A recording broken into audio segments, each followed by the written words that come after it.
Guadeloupe, actualité. La troisième édition First Caribbean Business, organisée par l'agence Isana Consulting, se déroulera du 5 au 12 mars prochain. Un événement croisière qui permet des échanges et rencontres entre chefs d'entreprise des régions d'outre-mer et le monde de l'économie de la Caraïbe. Isabelle Adonis, organisatrice de cet événement, nous en dit davantage. La croisière business, donc la Caribbean Business Cruise, troisième édition, aura lieu effectivement dans la Caraïbe du Sud du 5 au 12 mars 2023. Donc c'est une manifestation qui consiste en une mission économique, une croisière d'affaires, une mission de prospection et un séminaire d'affaires qui permet aux entreprises, aux porteurs de projets, aux institutions, collectivités d'aller en prospection dans la Caraïbe, en l'occurrence la Caraïbe du Sud. Donc nous allons débarquer en Martinique, à Sainte-Lucie, à Barbade, à Grenade, à Saint-Vincent et Grenadines. Et nous allons à chaque étape rencontrer l'écosystème local. Donc, quand nous partons, nous avons déjà en premier lieu un networking, donc un réseautage professionnel à bord, qui permet à tous les participants d'échanger, déjà d'initier du business à bord, de pouvoir se connaître, de pouvoir se découvrir, parce qu'il y aura des chefs d'entreprise aussi bien de la Guyane que de la Martinique, que de la Guadeloupe et d'ailleurs, de métropole également et d'Europe. Et à chaque escale, nous descendons du paquebot. J'insiste bien, parce que souvent les personnes sont intriguées en disant « Ah bon, on descend ?» Oui. À bord, nous avons des conférences de presse, nous avons des tables rondes, nous avons des ateliers de travail et à chaque escale, nous descendons à la rencontre de l'écosystème qui nous permet de rencontrer aussi bien les institutionnels que les chambres consulaires, que les socioprofessionnels, les agences de voyage, les agences de développement et d'investissement local qui nous permettent de travailler, de faire des séances de travail, de faire des tables rondes. Et chaque séance de travail a le soutien des alliances françaises qui permettent d'avoir les traductions à chaque escale. Donc, une mission de prospection qui permet de mettre en place aussi bien une recherche de distributeurs que de clients, que de partenaires, que de fournisseurs, ou simplement aller à la découverte de la Caraïbe du business, la Caraïbe des affaires, la Caraïbe qu'on ne connaît pas souvent, qui n'est pas que touristique, mais qui est aussi business. Donc, ça permet d'avoir une mission très collégiale, très complète, qui permet de se retrouver ensemble, d'avoir une vision du business qui est un peu disruptive, qui permet d'aller au-delà de ce que l'on connaît habituellement, de casser les codes, et d'être dans un milieu très convivial, très innovant, très novateur, très positif, et de se lâcher, de pouvoir échanger de façon informelle. Et vous avez pu faire un bilan déjà des 2 premières éditions? Alors oui, un bilan très positif, puisque nous avons des contacts d'affaires qui se sont noués. Nous avons des relations business qui ont été mises en place, qui ont été stoppées malheureusement par le Covid. Donc, l'idée, c'est de renouer toutes ces relations d'affaires. Nous avons la chance d'être en partenariat aussi avec l'OECS, qui nous permet de mettre en place des séances de travail très pertinentes. Et puis, des partenariats entre l'UDE-MEDEF, Corsair et Whistle, qui est une association guadeloupéenne, mais qui travaille dans la Caraïbe, qui permet de favoriser le retour des jeunes Caribéens chez eux. Donc, vraiment une dynamique très consensuelle, très caribéenne et qui permet de travailler ensemble. Vous parlez d'entreprises, ce sont des entreprises de secteurs très différents? Absolument. Donc, c'est vraiment, nous avons vraiment des entreprises de tout secteur. Ce qui se dégage à la date d'aujourd'hui, c'est le tourisme, l'agrotransformation, le bien-être, l'immobilier et le bâtiment, le développement durable. Donc là, ce sont les secteurs qui se sont avancés pour l'instant. Et bien sûr, nous avons une grosse partie également de professions libérales, donc des personnes qui sont aussi bien dans le conseil financier que des experts comptables. Nous avons bien sûr notre parrain, Maître Jean-Claude Beaujour, qui sera avec nous une nouvelle fois et nous l'en remercions.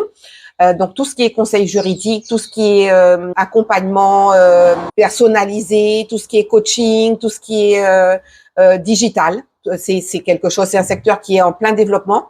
Voilà, donc on arrive à avoir quelque chose de très producteur, de très positif et surtout de très riche. On parle beaucoup de coopération régionale aujourd'hui entre les Antilles françaises et les îles de la Caraïbe. Cette initiative, ça va dans ce sens? Absolument. Donc l'idée, c'est vraiment d'avoir aussi une partie coopération. Et nous avons bien sûr informé aussi bien les collectivités que les institutions régionales, départementales de la manifestation qui se met en place. Nous sommes conscients qu'il y a un gros travail à faire au niveau coopératif. On en parle beaucoup. En termes d'action, c'est vrai qu'on fait beaucoup de choses au niveau humanitaire. On l'a vu notamment lors de l'éruption volcanique à Saint-Vincent. Mais on est dans une démarche économique, dans une démarche d'affaires qui nécessite que les chefs d'entreprise se mobilisent pour aller au-devant de ce qui se fait dans la Caraïbe. On cherche souvent des fournisseurs ailleurs, en Asie, en Europe, et on se rend compte, crise Covid oblige, que dans le bassin caribéen, on peut arriver à trouver des fournisseurs, on peut arriver à trouver des partenaires ou des clients qui nous permettraient de faire du business.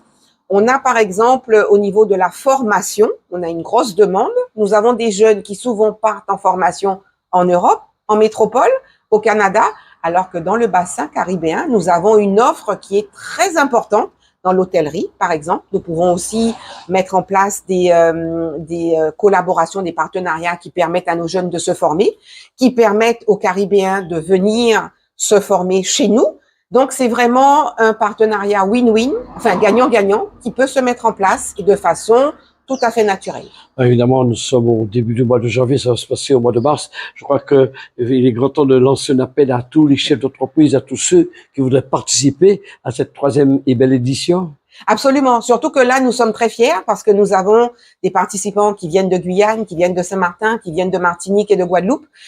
Donc, ça promet d'avoir une très belle manifestation et un bel échange à bord parce que à bord, on discute, on échange, on noue des contacts d'affaires et c'est le moment de s'inscrire parce que on commence à avoir de moins en moins de places. Donc, on vous invite avant la fin du mois de janvier à valider votre inscription, à nous contacter, sur le site Isanaja Consulting, contact@isanaja-consulting.com ou par téléphone au 06 90 40 82 12. Surtout, n'hésitez pas. Vous savez que nous diffusons également dans l'Hexagone. Ça peut intéresser également des chefs d'entreprise ultramarins ou pas de l'Hexagone également. Bien sûr, il faut savoir que cette manifestation est labellisée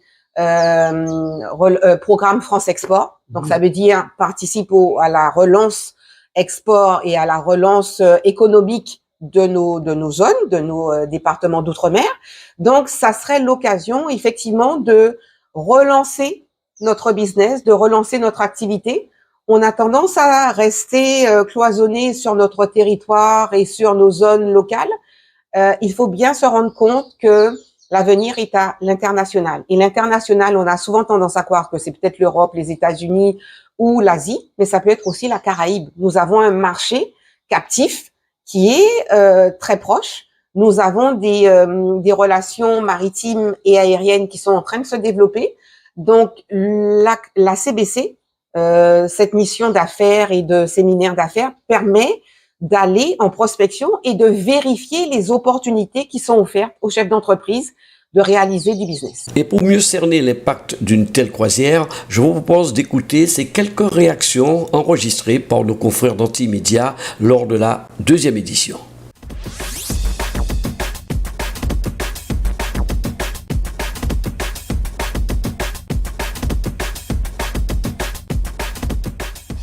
Très satisfaite. Nous avons, comme vous avez pu le constater, de très bons retours, de très bons contacts. Nous avons des inscriptions qui sont prévalidées et nous avons déjà des demandes de mise en relation qui ont été faites. notamment de la part des représentants du rectorat qui souhaitent savoir comment ça se passe en termes de formation. Donc là, je pense qu'on va vraiment rentrer dans le vif du sujet. Les inscriptions sont clôturées au 31 octobre et je pense qu'avant le 31 octobre, on aura déjà atteint le quota. Donc nous sommes très contents, oui, tout à fait.